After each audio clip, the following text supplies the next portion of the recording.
Good evening बच्चों, ये cell cycle and cell division का लेक्चर नंबर 3 है। इससे पहले के 2 लेक्चर अगर आप नहीं देखे हैं तो जाकर के देख लीजिए, लिंक डिस्क्रिप्शन में दिया हुआ है। इस लेक्चर में आज हम लोग बात करेंगे इंटरफेस के बारे में। इससे पहले वाले 2 वीडियो में हम लोग बात कर चुके हैं सेल साइकिल क्या होता है, सेल साइकिल के फेजेस के बारे में। 2 फेज होते हैं, इंटरफेज और एम फेज। तो आज इस लेक्चर में एम फेज के बारे में डिटेल बात करेंगे। नेक्स्ट क्लास में हम लोग बात करेंगे एम फेज क्या होता है, उसके कितने टाइप्स होते हैं, राइट। तो आपसे रिक्वेस्ट है कि इस वीडियो को पूरा देखिए, पूरा अच्छे तरीके से देखिए, क्योंकि ये बहुत इंपॉर्टेंट है ना। इंटरफेज के 3 फेज होते हैं, G1, S और G2। इनके बारे में आपको पढ़ने का मौका मिलेगा, है ना। और आपको पता है प्रीवियस क्लास में हम लोग बता चुके हैं कि अगर कोई सेल को डिवाइड होना है तो सबसे पहले इंटरफेज में जाता है, अपने आप को तैयारी करने के लिए। क्योंकि आप सोचो यार, आपको आर्मी में अगर आर्मी में आपको जाना है और दौड़ निकालना है, तो क्या जिस दिन दौड़ रहेगा उसी दिन आप जाकर के दौड़ेंगे फाइनल? नहीं। आप ऐसा करेंगे क्या? बिल्कुल भी नहीं करेंगे। आप क्या करेंगे, कोई इंस्टीट्यूट में, कोई ऐसा इंस्टीट्यूट में जाकर के ज्वाइन करेंगे जो इस दौड़ के बारे में बताता हो, है ना, तैयारी करवाता हो। तो आप क्या करेंगे, है ना, वहां जाकर के एडमिट हो जाएंगे अपने आप को। फिर 2-3 महीना रगड़ करके आप क्या करेंगे, अपने आप को जो फाइनल दौड़ है उस दौड़ में दौड़ने के लिए आप 2 महीना 3 महीना पहले से दौड़ रहे होंगे। बोलिए हाँ है ना, अपने आप को तैयार कर रहे होंगे ताकि मैं फाइनल में अच्छा कर सकूं।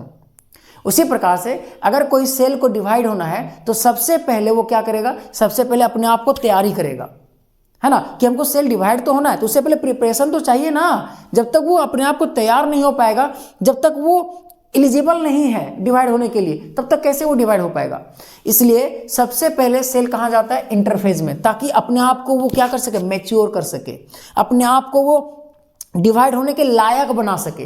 बस में तो यहां से समझ में आया कि अच्छा इंटरफेस क्यों जरूरी है, क्योंकि यहीं पर सेल आकर के उस लेवल तक पहुंचेगा जहां पर उसको डिवाइड होना है। तो डिवाइड तो एम फेज में होगा, लेकिन उससे पहले इंटरफेज में आकर के अपने आप को स्ट्रॉन्ग बनाएगा कि हाँ अब हम रेडी हैं, है ना, डिवाइड होने के लिए। तो चलिए बिना देर किए हुए इस वीडियो को स्टार्ट करते हैं। Let's get started. देखो बच्चों, इंटरफेज के भी 3 फेज होता है, G1 phase, S phase, G2 phase. G1 phase का अलग अलग नाम है। क्या क्या नाम है? Growth phase 1। ग्रोथ फेज 1 क्यों बोला गया है? क्योंकि G1 फेज में जब कोई सेल डिवाइड होना है तो सबसे पहले एंट्री मारता है G1 फेज में, है ना। तो G1 फेज में वो क्या करता है, अपने आप को ग्रोथ करता है ना। इसलिए G1 फेज को हम लोग क्या बोलते हैं, ग्रोथ फेज 1 बोलते हैं।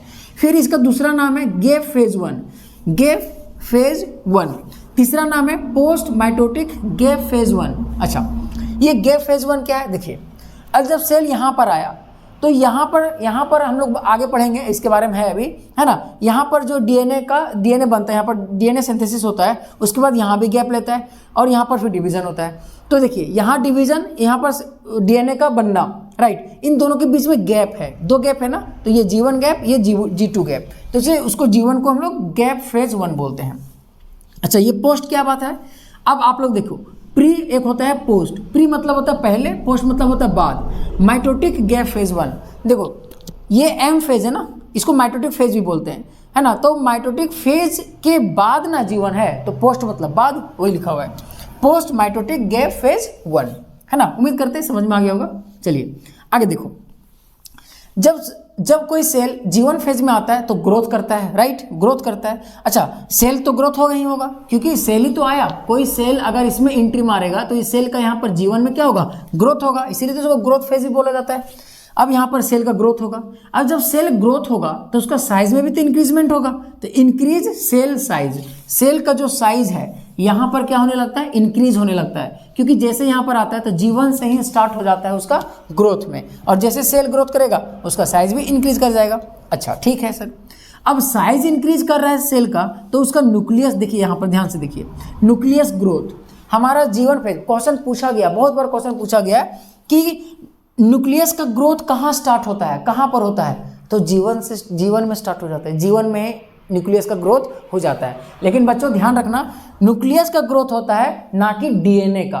डीएनए का यहाँ पर किसी भी तरह का एनसीईआरटी बुक में पूरा डिटेल लिखा हुआ है कि G1 फेज में डीएनए का सिंथेसिस नहीं होता है, राइट। यहाँ पर न्यूक्लियस का ग्रोथ होता है। अगर न्यूक्लियस ग्रोथ हो गया इसका मतलब क्या हो गया, न्यूक्लियस का साइज भी बढ़ गया, तो इंक्रीज न्यूक्लियस साइज हो गया। बात समझ में आया? हाँ, यहाँ पर डीएनए तो सिंथेसिस नहीं होता है, लेकिन आरएनए का सिंथेसिस जीवन फेज में होता है। तो आरएनए सिंथेसिस कहाँ होता है? जीवन में। देखिए जीवन के बारे में पढ़ रहे हैं, जीवन में। और आरएनए का सिंथेसिस होना, आरएनए का बनना ट्रांसक्रिप्शन कहलाता है। ये आप लोग शायद जानते होंगे, अगर नहीं जानते होंगे तो नोट कर लेना। ट्रांसक्रिप्शन से बहुत सारे इंपॉर्टेंट क्वेश्चन पूछा जाता है कि इनमें से कौन सा ट्रांसक्रिप्शन करता है, राइट। जीवन फेज का ही most of the cell organelles, अधिकतर ज्यादातर जो सेल ऑर्गेनेल्स है। अब ये दिमाग में आता होगा सर सेल ऑर्गेनेल्स क्या होता है? सेल के अंदर लाइसोसोम, क्लोरोप्लास्ट, ऐसे बहुत सारे चीज ऑर्गेनेल्स पाया जाता है, तो उसको हम लोग बोलते हैं सेल ऑर्गेनेल्स, है ना। Most of the cell organelles duplicate in G one phase. आधा से ज्यादा, मोस्ट ऑफ द, है ना, अधिकतर जो सेल ऑर्गेनेल्स है वो डुप्लीकेट होता है, यानी कि रेप्लिकेट बोलो या फिर वो, है ना, डुप्लीकेट होता है जीवन फेज में। यहाँ पर सबसे ज्यादा, यानी कि लगभग जितने लाइसोसोम हो गया, ऐसे बहुत सारे हैं जो क्या करता है जीवन फेज में वो अपने आप को डुप्लीकेट करता है। यहां तक समझ में आ गया होगा। तो देखिए ध्यान से समझिए, यहां पर 2-3 क्वेश्चन इंपॉर्टेंट है। न्यूक्लियस का ग्रोथ जीवन फेज में होता है, डीएनए का नहीं होता है। डीएनए एस फेज में होता है, अभी हम लोग बात करेंगे डीएनए का। लेकिन आरएनए का सिंथेसिस कहां होता है? जीवन फेज में होता है बच्चों, इसको ध्यान में रखना, ठीक है। चलिए, कोई दिक्कत? अच्छा, जीवन को हम लोग बोलते हैं ग्रोथ फेज बोलते हैं, है ना, गैप फेज।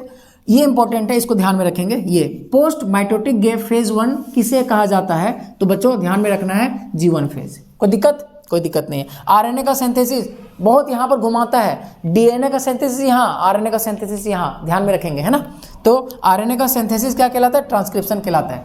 चलिए अब नेक्स्ट फेज की ओर हम लोग आते हैं, एस फेज की तरफ, है ना। एस फेज क्या है? देखिए एस फेज का 2-3 नाम है, बेसिकली 2 नाम यहाँ पर लिख चुके हैं। एस फेज को इनविजिबल फेज बोलते हैं। क्या बोलते हैं? Invisible phase.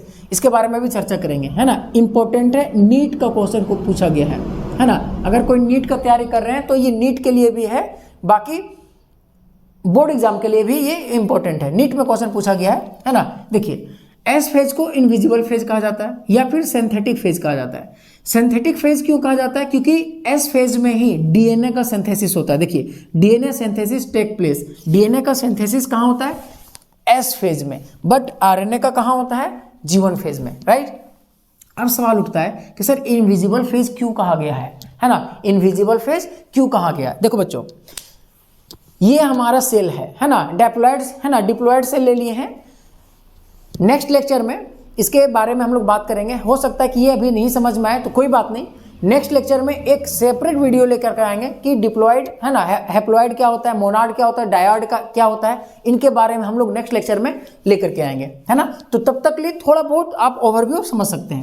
ये एक सेल है, सेल के अंदर क्रोमोसोम है, राइट। ये क्रोमोसोम है, ये क्रोमोसोम जो है ना सेट में है, 2 ठो है, राइट। सेम क्रोमोसोम है, 1 2 है।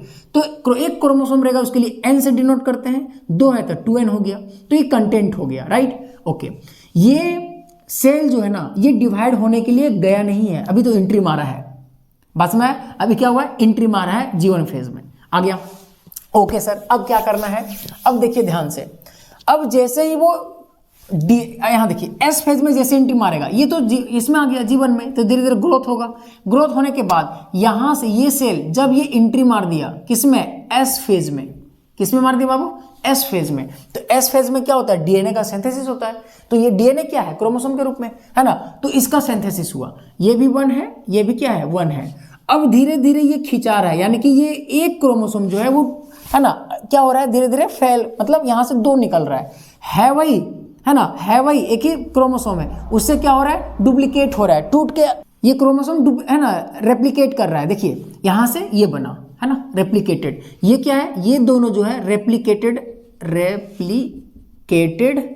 क्रोमोसोम है ना। CHROMOSOME, अगर किसी को नहीं दिख रहा है तो हम बोल दिए, है ना, रेप्लिकेटेड क्रोमोसोम। रेप्लिकेटेड क्यों? ये रेप्लिकेट हुआ है बिफोर, यानी कि एस फेज से पहले, बिफोर एस फेज ये जो है ना डिप्लॉयड था।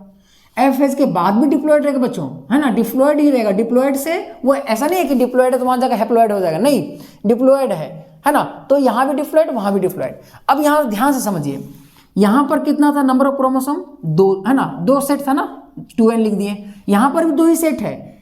अब किसी किसी को लग रहा होगा सर 1 2 3, अरे नहीं वैसे नहीं बाबू, यहाँ का देखिए ये जो है ना इसी से रेप्लिकेट हुआ है, तो ये एक सेट हुआ, ये एक सेट हुआ, 2 सेट हुआ, लेकिन कंटेंट मतलब नंबर ऑफ क्रोमोसोम बदल गया। यहाँ पर 1 है, यहाँ 1 है, 2C कंटेंट है ना। यहाँ पर देखिए 1 2 3 4 हो गया, 4C हो गया, यानी कि ये यहाँ से जब यहाँ गया एस फेज में तो ये रेप्लिकेट हुआ, और ये जो बना ना, ये बच्चों ये जो बना ना रेप्लिकेटेड क्रोमोसोम, ये दिखाई नहीं देता है। फिर दिमाग में आएगा सर पता कैसे चला, अरे साइंटिस्ट लोग पता कर लिए ना। अच्छा देखिए ध्यान समझिए, जब ये यहाँ पर पहुँचा एस फेज से G2 में गया, यहाँ तक पहुँचा, तब पता चला कि यार क्रोमोसोम तो डबल हो गया, यानी कि क्या हो गया, इसका कंटेंट में जो है वो डबल हो गया। 2C यहाँ 2 सेट था, यहाँ भी 2 सेट है, यहाँ कंटेंट 2 है, लेकिन यहाँ कंटेंट कितना हो गया, 1 2 3 4 हो गया, है ना। तो यहाँ पर पता चला, तो कहीं ना कहीं, और हमको ये पता है कि यहाँ पर है ना एस फेज में जो है वो क्या होता है, डीएनए का है ना सिंथेसिस होता है। तो बच्चों साइंटिस्ट ने बताया कि ये जब एस फेज में ये जो क्या हो रहा है, रेप्लिकेट हो रहा होता है, तो बेसिकली ये दिखता नहीं है, इसीलिए इसको क्या बोलते हैं, इनविजिबल फेज बोलते हैं, है ना, इनविजिबल फेज। तो ये इंपॉर्टेंट है, इसको ध्यान में रखेंगे। तो इनविजिबल फेज किसे कहा गया, एस फेज को। क्यों, क्योंकि यहाँ पर जब डीएनए रेप्लिकेट करता है तो वो रेप्लिकेशन दिखाई नहीं देता बच्चों, है ना। बात समझ में आया। चलिए अब यहाँ देखो एक आगे नेक्स्ट पॉइंट बहुत सुंदर लिखा हुआ है, नंबर ऑफ क्रोमोसोम, जो क्रोमोसोम की संख्या है रिमेन सेम रहता है, क्रोमोसोम की संख्या सेम रहता है आफ्टर, है ना, डुप्लीकेशन। जब डुप्लीकेट हो जाता है, यानी कि जब वो रेप्लिकेट कर जाता है तो भी क्रोमोसोम की संख्या सेम रहता है बच्चों। देखो यहाँ पर 1 सेट हुआ, 1 सेट हुआ, 2 सेट हुआ कि नहीं हुआ, यहाँ पर भी तो 1 सेट है ना। तो यहाँ पर क्या है, 1 सेट यहाँ, 1 सेट यहाँ, 2 सेट हो गया, लेकिन इसके अंदर कंटेंट जो है ये देखिए, है ना।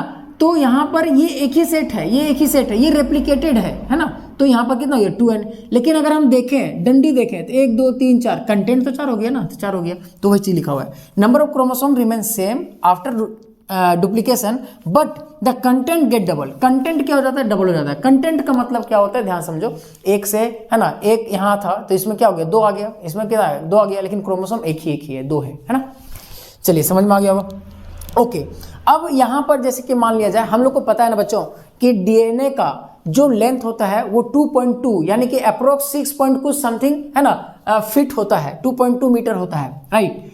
तो इतना 2.2 मीटर समझ में आ रहा है, 6 फीट मतलब मैं भी नहीं हूँ, है ना, मैं हमसे भी ज़्यादा। एक दरवाजा होता है ना, दरवाजा 6 फीट के आसपास होता है, 6 फीट से ज़्यादा नहीं होगा, कम नहीं। तो उतना लंबा ये डीएनए, है ना, एक छोटे से न्यूक्लियस में कैसे रहता होगा।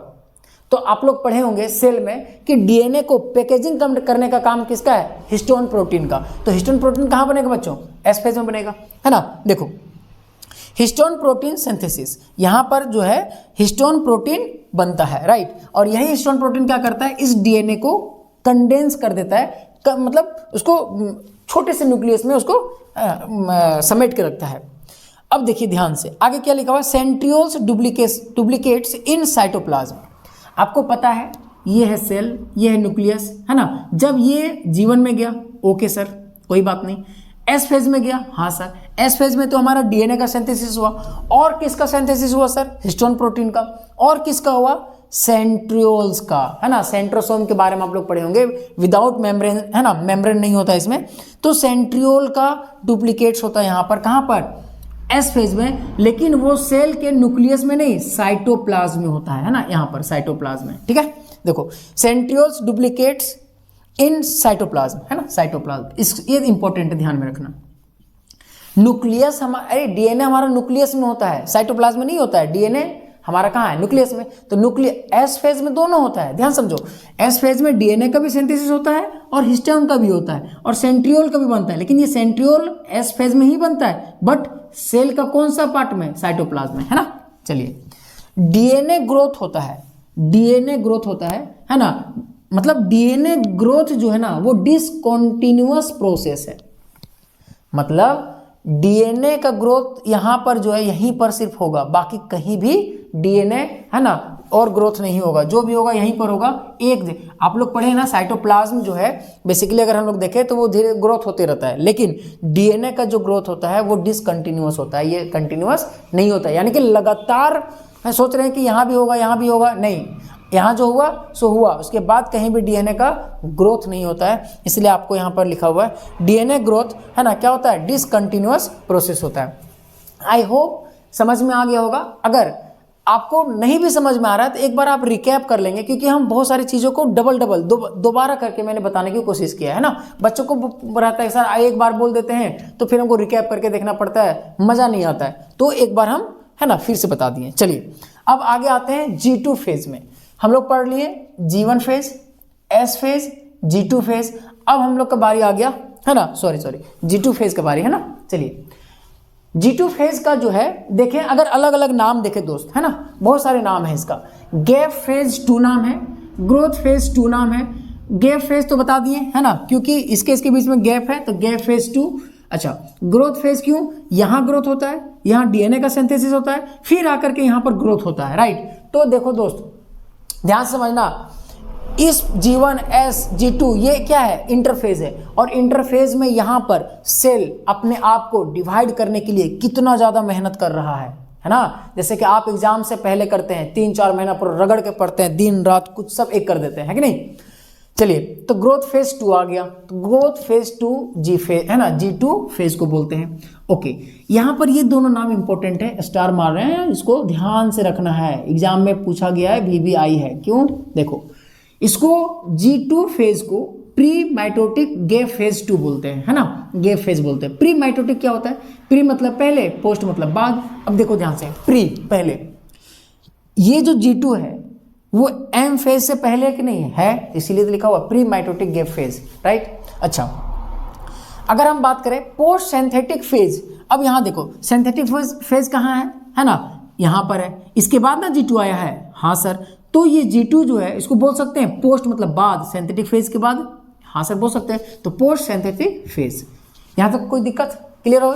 चलिए अब आगे देखो ध्यान से, डीएनए डज नॉट रेप्लिकेट। देखो बच्चों अभी जस्ट बताएं कि यहीं पर हमारा डीएनए क्या होता है, रेप्लिकेट होता है, इसके अलावा कहीं भी नहीं होता है, इसीलिए तो लिखा है डीएनए ग्रोथ जो है डिसकंटिन्यूअस होता है। यहाँ पर सिर्फ यहाँ पर डीएनए का ग्रोथ होता है या फिर रेप्लिकेट होता है, इसके अलावा और कहीं भी नहीं होता है। तो G2 में देखिए हम क्या लिखें, डीएनए डज नॉट रेप्लिकेट, यहाँ पर रेप्लिकेट नहीं करता है। इस बात को ध्यान में रखेंगे बच्चों, ये बहुत इंपॉर्टेंट है, हर एक लाइन अपने आप में इंपॉर्टेंट है, राइट। हर एक लाइन जो ऑब्जेक्टिव का, जिसका एग्जाम ऑब्जेक्टिव होने वाला है उसका तो, है ना, क्या बोलो, दोनों हाथ में लड्डू, है ना। और जो नीट का भी तैयारी कर रहा है उसके लिए बहुत इंपॉर्टेंट है, इससे भी क्वेश्चन पूछे जाते हैं। चलिए अब यहाँ देखिए आगे क्या लिखा हुआ, आरएनए एंड प्रोटीन। अब बताओ बच्चों, है ना, यहाँ पर डीएनए का सिंथेसिस तो हो गया, हाँ सर ठीक है। अब हमको पता है, नहीं भी पता है तो आगे हम लोग पढ़ेंगे कि डीएनए जब रेप्लिकेट हुआ, इस डीएनए को अलग करने के लिए हमारा स्पिंडल फाइबर बनता है। और याद करो सेल साइकिल में, सेल चैप्टर में आप लोग पढ़े होंगे, स्पिंडल फाइबर जो है ट्यूबलिन प्रोटीन से बना होता है। तो ये कहाँ बनेगा, G2 फेज में, है ना। तो देखो RNA and protein synthesis continue. RNA देखिए, आरएनए और प्रोटीन का सिंथेसिस G2 में होता है। अब प्रोटीन बनता है, कौन सा प्रोटीन बनता है, देखिए ट्यूबलिन प्रोटीन। ट्यूबलिन प्रोटीन आप याद करेंगे, है ना, सेल चैप्टर में आप लोग पढ़े होंगे कि स्पिंडल फाइबर रिस्पॉन्सिबल होता है क्रोमोसोम को खींचने के लिए, है ना। वो हम लोग आगे पढ़ेंगे, नहीं भी पढ़ें तो कोई दिक्कत नहीं, आगे हम लोग पढ़ाएंगे, है ना। ओके, तो ट्यूबलिन प्रोटीन क्या करता है, ट्यूबलिन प्रोटीन से बनता है स्पिंडल फाइबर, और यही स्पिंडल फाइबर जो है वो क्या करता है, क्रोमोसोम को, है ना, एक दूसरे अलग करता है, right. Okay, tubulin protein synthesis होता है यहाँ पर। ओके सर, यहाँ पर क्या लिखे सर, ये स्टार में इंपॉर्टेंट है, यहाँ पर मोस्ट इंपॉर्टेंट एक ये देखिए, माइटोकॉन्ड्रिया, क्लोरोप्लास्ट और गोल्जी एपेरेटस, है ना। 3 ऐसे ऑर्गेनेल्स है जो डुप्लीकेट होता है, कहाँ पर, G2 फेज में। यहाँ पर कौन कौन से, क्वेश्चन पूछा जाता है कि गोल्जी एपेरेटस का कहाँ पर, है ना, डुप्लीकेट होता है, तो आप क्या बोलेंगे, G2 फेज में। G1 फेज में तो बच्चों क्या होता है कि most of the cell organelles, ज्यादातर लगभग सारा ऑर्गेनेल्स G1 में ही क्या होता है, डुप्लीकेट होता है। लेकिन बच्चों G2 में कौन कौन करता है, माइटोकॉन्ड्रिया, क्लोरोप्लास्ट, गोल्जी, 3 के अलावा बाकी सब कहाँ है, G1 में। आई होप समझ में आ गया होगा, है ना। अगर इस लेक्चर को अगर पूरा आप ध्यान से देखेंगे तो आप इस टॉपिक पर, है ना, ऐसा एक भी नहीं होगा क्वेश्चन जो एग्जाम में आए और आपसे छूट जाए। तो उम्मीद करते हैं ये वीडियो आपको पसंद आया होगा। तो पसंद आया होगा तो उन सारे बच्चों को जो 11 क्लास में भी एग्जाम लिखने वाले हैं, सारे बच्चों को शेयर कर दीजिए। तो चलिए आज के लिए इतने ही रखते हैं, फिर मिलेंगे नेक्स्ट क्लास में। तब तक के लिए पढ़ते रहिए, स्वस्थ रहिए और अपने आसपास साफ सफाई जरूर रखिए। Thank you so much.